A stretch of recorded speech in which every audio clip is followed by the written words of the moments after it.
가족은 아내와 장성한 딸 2명, 그리고 얼마 전까지 제 곁에 형수님이 계셨습니다. 술 기운에 사연 신청을 했지만 말 주변이 없어 어디서부터 어떻게 말해야 할지 모르겠어요. 제 이야기를 하려면 새끼 묵은 시절부터 시작해야 할 듯합니다. 고리타분하고 지루하지만 잘 들어주시면 감사드리겠습니다. 저는 엄마가 46살에 늦둥이로 낳은 아들이었어요.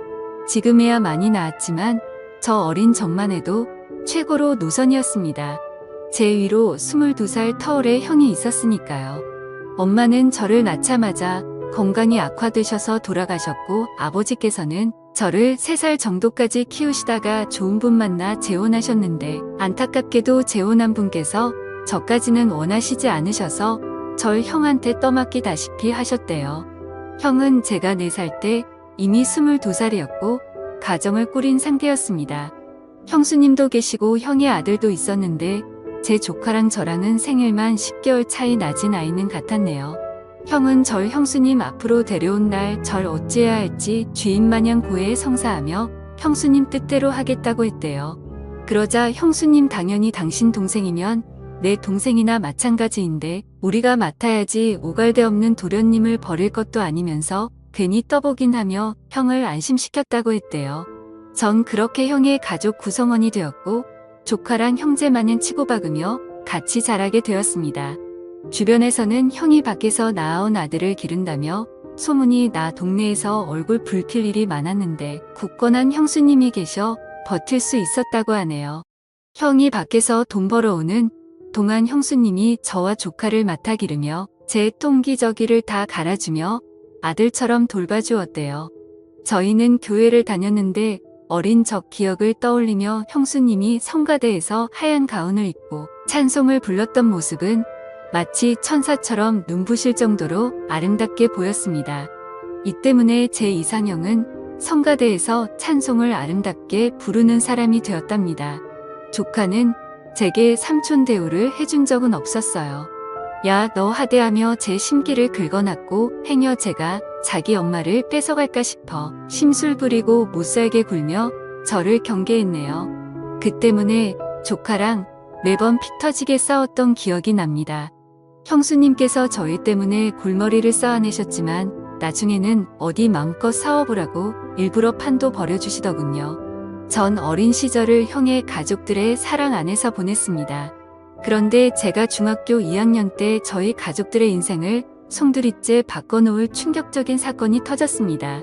어머니 기일의 산소를 찾을 겸 차를 타고 온 식구가 다녀왔는데 집으로 오던 중 역주행하는 음주 트럭과 부딪혀 차가 전복되는 끔찍한 사고가 일어나고 말았습니다. 이 일로 인해 저희 형과 조카는 생명을 잃었고 저와 형수님만 기적적으로 간신히 살아남았습니다.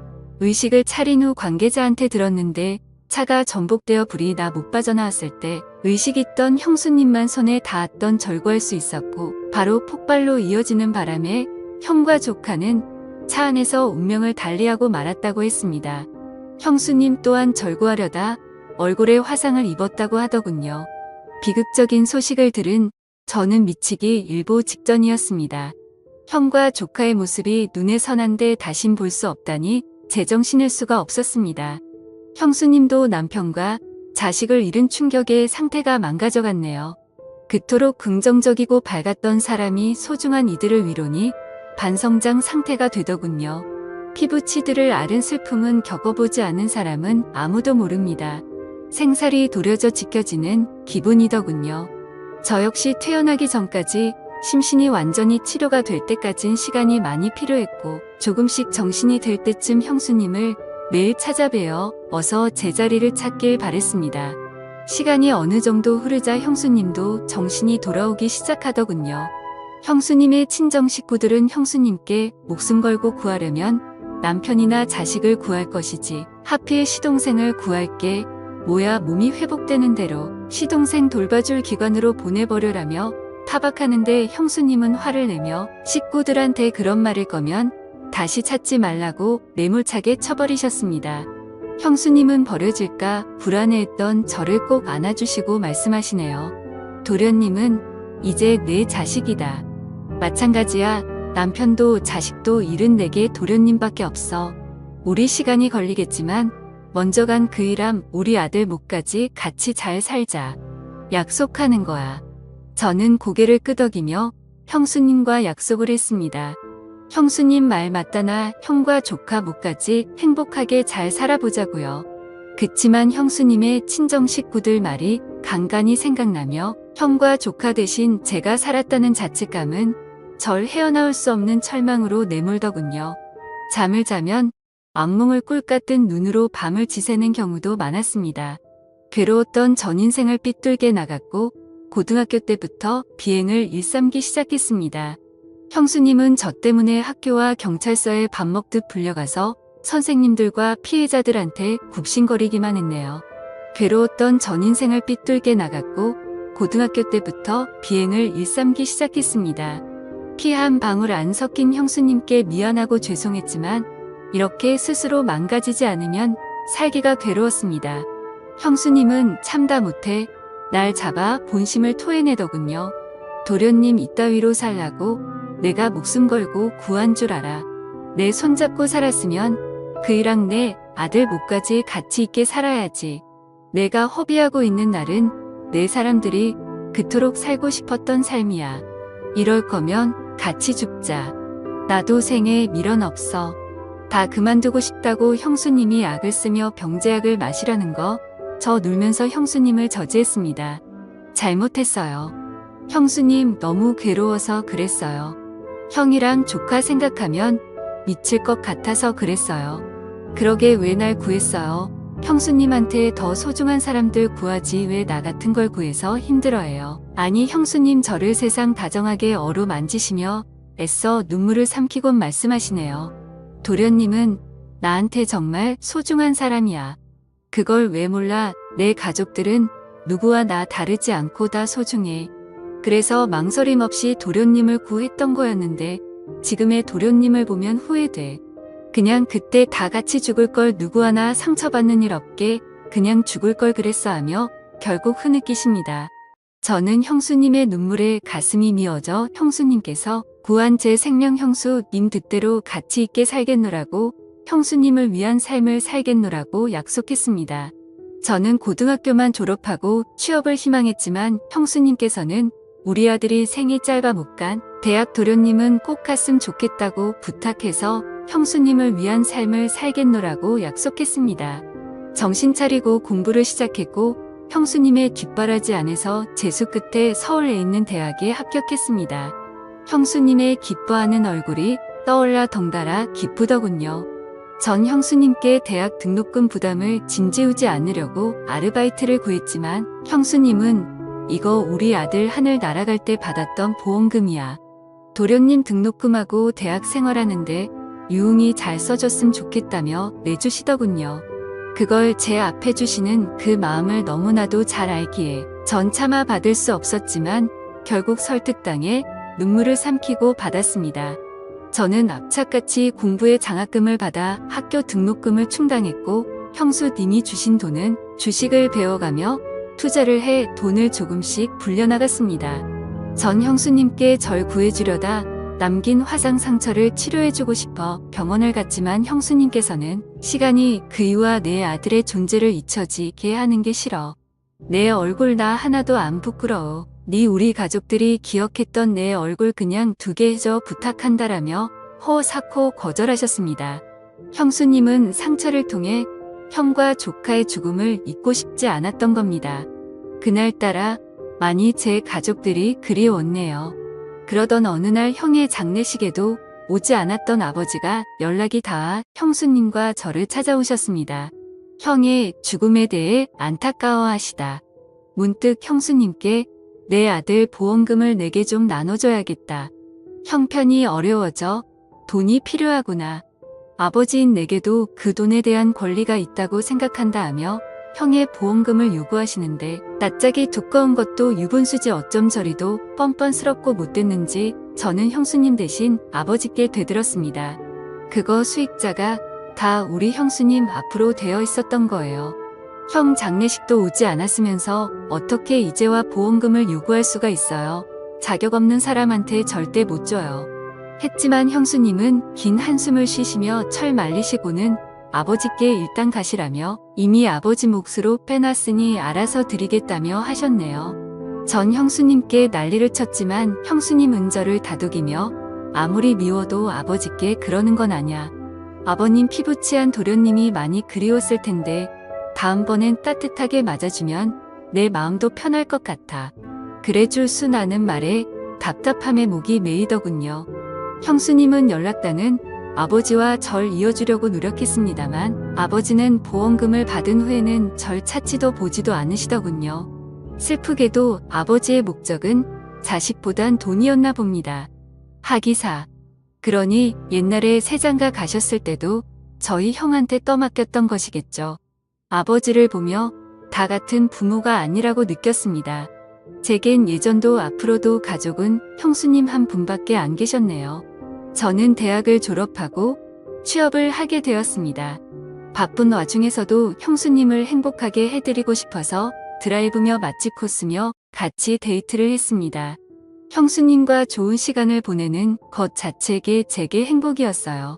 가족으로서 진심으로 형수님을 사랑하고 존경했습니다. 형수님은 30살 먹도록 제가 여자 하나 없이 형수님하고만 시간 보내는 게 마음에 걸렸던지 제게 선자리를 마련해 주셨습니다. 지인분 따님이시라며 제게 좋든 싫든 일단 한번 만나보라고 하는 거 전 거절하며 평생 형수님 모시면서 같이 살고 싶다고 했네요. 형수님께서 제 생명의 은인인 것처럼 저 역시 형수님께 보답드리고 싶었습니다.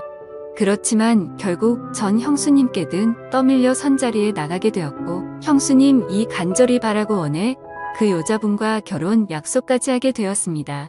대신 저도 예비 아내에게 형수님을 같이 모시겠다는 약속을 받아냈어요. 저와 형수님 둘뿐인 가족에서 아내가 들어오자 분위기가 많이 달라졌습니다. 아내는 형수님처럼 긍정적이고 밝은 사람이라 집안에는 웃음이 돌았습니다. 제 아이들이 생기자 기쁨은 배가 되더군요. 저는 어느새 머릿속에 형과 조카를 잊고 새로운 가정의 행복에 푹 빠졌지만 형수님은 좋아 보이는 와중에도 간혹 표정이 어두워 보여 저를 신경 쓰이게 했습니다. 그리고 저의 가족에게는 다시 한번 불행이 찾아왔습니다. 회사에 있는데 아내에게 급한 목소리로 전화가 오더군요. 여보 형님이랑 장 보는데 갑자기 형님이 없어지셨어. 아무리 찾아봐도 안 계셔 연락도 없으시고 이럴 분이 아니신데. 저는 불안한 예감에 회사 조퇴를 하고 아내와 함께 형수님을 찾았습니다. 밤까지 형수님은 돌아오지 않으셨고 경찰서에 실종 신고라도 해야 하나 초조해야 할 무렵 경찰한테 먼저 연락이 왔습니다. 다름 아닌 형수님을 보호하고 있다는 연락이었어요. 다행히 피부의 흉터가 형수님을 찾는데 결정적인 역할을 했네요. 그런데 경찰서에서 보니 형수님의 상태가 조금 이상했습니다. 기억을 잘 못하시냐 왜 본인이 어쩌다 경찰서에 왔는지 모르시는 거예요. 이 틈에 경찰이 조심스럽게 말하더군요. 저희가 의사가 아니라 단언하기는 어렵지만 보통 치매 노인분들이 이렇게 길을 잘 잃어버리시더라 고요라고 하는데 저는 말도 안 돼요. 우리 형수님이 얼마나 똑부러진 분이신데 불과 한값 같이 난 분이 무슨 치매예요. 말 함부로 하지 남야 잔뜩 화낸 뒤 며칠 후 병원으로 모셔 정밀 검사를 했습니다. 그 결과 믿기지도 않고 믿을 수도 없는 소식을 접하게 되었습니다. 형수님은 경찰들의 말처럼 알츠하이머성 치매 초중기 단계라 했습니다. 그제서야 아내가 저에게 형수님과의 지난 일들을 털어놓았습니다. 언젠가부터 깜빡깜빡 하시는 건망증이 심해지셨어 가끔 기억도 못하고 엉뚱한 소리도 하시고 이상한 느낌에 병원을 몇 번에 모시려고 했지만 별거 아니라고 나이 들면 다 이렇다 말씀하셨는데 이럴 줄 알았음 병원에 우겨서라도 모시고 올 걸 하는데 저는 자책하는 아내를 뒤로하고 형수님을 붙들고 눈물을 왈칵 쏟았습니다. 알츠하이머성 치매라니 형과 조카를 그렇게 잊기 싫다고 했으면서 아이러니하게도 왜 그런 병에 걸려버린 건지. 도련님 난 괜찮아. 이제 나도 그이랑 우리 아들 곁으로 갈 시간이 가까워지는 것 같아서 좋아. 다만 이렇게 내 가족이 잊혀지면서 가긴 싫었는데 죽을 때까지 도련님과의 행복했던 시간들 품고 가고 싶었는데 그게 참 아쉽네 하며 제 뺨을 어루만져 주시는데 형수님의 서글픈 상황에 제 심정은 말이 아니었습니다. 제가 지켜드릴 테니까 형수님 아무 걱정 마시고 그저 여태 제 곁에 있어 주셨던 것처럼만 있어 주세요. 그 자리에만 서 계셔 주세요. 그럼 돼요, 형수님. 형수님은 엷은 미소를 띠며 언제나 고맙다며 제 손을 잡아주셨습니다. 어린 날 제가 아버지께 버림받았을 때 제 손을 잡아 끌어주었던 것처럼요. 나의 형수님의 손은 여전히 든든하고 따뜻했습니다. 그러나 시간이 흘러 병원 치료를 꾸준히 받았음에도 불구하고 형수님의 상태는 점점 악화되었습니다. 아내는 처음엔 저와 함께 형수님의 처지를 안타깝게 여기며 치매에 좋은 음식을 준비했고 기억력을 돌이키기 위해 일상 속에서 꾸준하게 자극을 주었지만 긴병에 효과 없다고 형수님의 수발에 지친 아내는 급기야 제게 형님 우리 요양원에 모시자. 나 집안일에 애들일에 형수님 수발까지 도저히 못하겠어.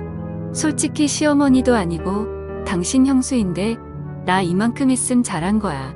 아내가 원망스러웠지만 심정을 이해 못하는 바는 아니었네요.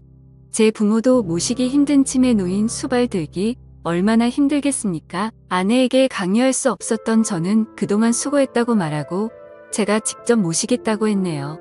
다만 회사를 그만둘 순 없던 터라 제가 일 갔을 때는 사람 부채 쓰고 퇴근하고선 제가 형수님을 모시기로 했습니다.